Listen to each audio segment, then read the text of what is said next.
23 जुलाई 2011 कश्मीर के कुपवाड़ा सेक्टर की बर्फ से ढकी ऊंची पहाड़ियां ये वह जगह है जहां हर पल खतरा मंडराता है और जहां देश की सुरक्षा के लिए भारतीय सैनिक दिन रात पहरा देते हैं। उस रात एक भारतीय चौकी पर राजपूत रेजिमेंट और कुमायूं रेजिमेंट के जवान तैनात थे। चारों तरफ गहरा सन्नाटा, ठंडी हवाएं चल रही थीं और बर्फ से ढकी घाटियों में सिर्फ हवा की सरसराहट सुनाई दे रही थी। बंकर के अंदर 3 जवान बैठे, उनमें से एक अपने साथियों के लिए गर्म चाय लेकर आया था। ठंड से जूझते हुए वे तीनों चाय की चुस्कियों के साथ हल्की फुल्की बातचीत कर रहे थे, लेकिन उन्हें बिल्कुल अंदाजा नहीं था कि उसी समय मौत दबे पांव उनकी ओर बढ़ रही है। दरअसल पाकिस्तान की कुख्यात बॉर्डर एक्शन टीम यानी BAT चुपचाप LOC पार करके भारतीय सीमा में घुस चुकी थी। उनका मकसद पोस्ट पर कब्जा करना नहीं था, उनका मकसद था आतंक और दहशत फैलाना। घने अंधेरे और खामोशी का फायदा उठाते हुए दुश्मन सैनिक सांप की तरह रेंगते हुए बंकर के बेहद करीब पहुंच चुके थे। कुछ ही देर बाद एक भारतीय जवान अपनी चाय खत्म करके बंकर से बाहर निकला। उसे अचानक ऐसा लगा जैसे उसके पीछे कोई है, लेकिन वह मुड़ पाता उससे पहले ही दुश्मन ने पीछे से हमला कर दिया। अचानक बंकर के आसपास गोलियों की बरसात शुरू हो गई। इस हमले में एक जवान मौके पर ही शहीद हो गया, दूसरा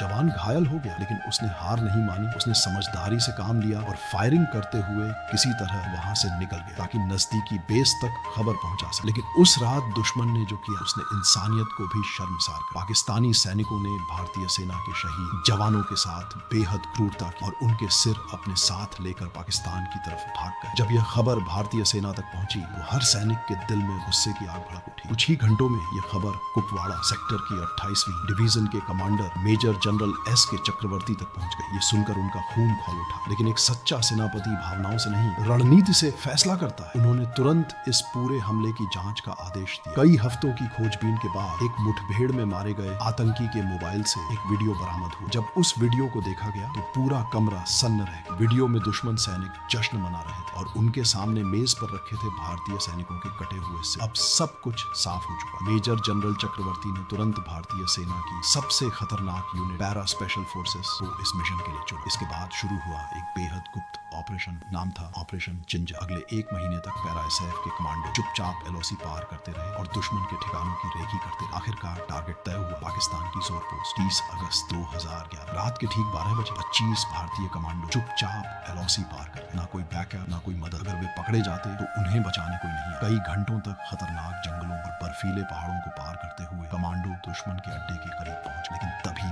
अचानक एक धमाका हुआ। एक कमांडो का पैर लैंडमाइन पर पड़ गया था। वह गंभीर रूप से घायल हो गया, लेकिन उसने दर्द की एक भी आवाज नहीं निकाली। उसके साथियों ने तुरंत उसका इलाज किया और मिशन जारी रखा। सुबह करीब 7 बजे दुश्मन सैनिक अपनी पोस्ट की तरफ लौट रहे थे। उन्हें क्या पता था कि मौत उनका इंतजार कर रही है। जैसे ही वे किल जोन में पहुंचे, कमांडो ने ट्रिगर दबा दिया। अगले ही पल जोरदार धमाकों से पूरा इलाका गूंज उठा। भारतीय कमांडो झाड़ियों से निकलकर टूट पड़े। करीब 45 मिनट तक चली इस भीषण मुठभेड़ में 8 दुश्मन सैनिक मारे गए। भारतीय सेना ने अपने शहीद साथियों का बदला सूद समेत चुका दिया था। मिशन पूरा हो चुका था। दोपहर तक सभी कमांडो सुरक्षित भारत लौट आए। ये ऑपरेशन इतना गुप्त था कि दुनिया को इसकी भनक तक नहीं लगी। लेकिन उस दिन के बाद दुश्मन के दिल में भारतीय पैरा SF का डर हमेशा के लिए बैठ गया। ये कहानी है उन गुमनाम नायकों की जो बिना किसी शोर शराबे के देश के लिए अपनी जान दांव पर लगा देते हैं ताकि भारत का सिर कभी झुके नहीं। जय हिंद।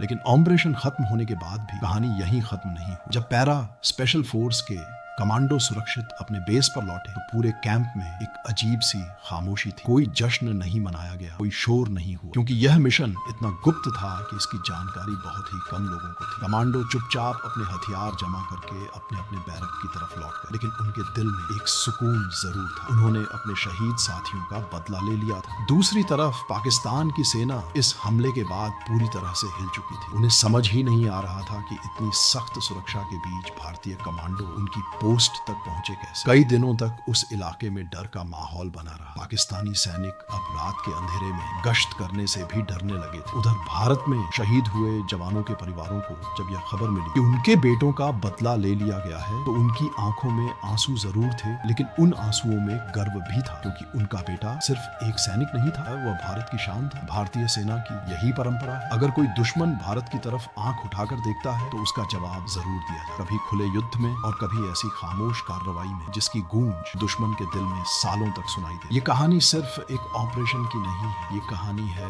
उस जज्बे की जो भारतीय सैनिकों के दिल में हमेशा जलता रहता है।